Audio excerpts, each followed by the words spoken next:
મારું નામ રાજેશ દોશી છે. મારા બે મોટા ભાઈઓ છે, કિશોર દોશી અને ચંદ્રકાંત દોશી.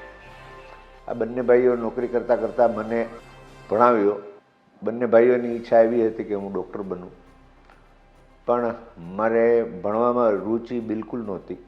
મારી જીદ હતી કે મારે નોકરી કરવી જ નથી અને ધંધો જ કરવો છે. તો રાજુ પ્લાસ્ટિક્સ નામનું યુનિટ કર્યું, પ્રોસેસિંગ યુનિટ 1981માં. જે યુનિટ કરવા માટે થઈને અમે 45,000 રૂપિયા લોકો પાસેથી ઉછીના લીધા હતા. 1986માં એ કારખાનું અમે વેચી દીધું અને રાજુ એન્જિનિયર્સ નામની એક ભાગીદારી પેઢી બનાવી. અમે પ્લાસ્ટિક પ્રોસેસિંગ મશીનરી બનાવવાનું ચાલુ કર્યું, જે ધીમે ધીમે આગળ વધતું ગયું અને આજે રાજુ એન્જિનિયર્સ લિમિટેડ નામની કંપની એસ્ટાબ્લિશ કરી.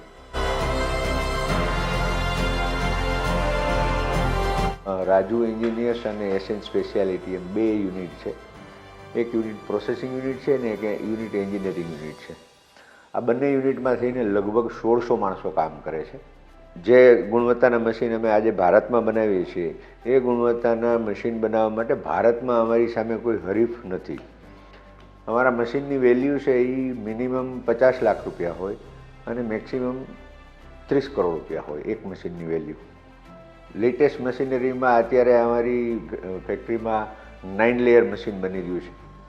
9 લેયર મશીન એટલે આપણે એમ કહી શકીએ કે જે મોડિફાઈડ એટમોસ્ફિયરમાં ફૂડનું પેકેજિંગ જે કરવાનું હોય તો એ પેકેજિંગ કરવા માટેની ફિલ્મ બનાવવાની છે, જે 9 લેયર મશીનમાંથી બને.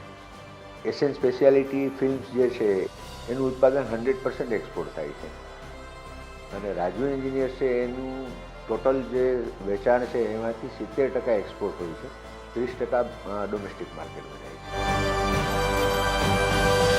સફળતાના મંત્રમાં આપણે એવું કહી શકીએ કે નેવર સે નો ટુ એન ઓપોર્ચ્યુનિટી.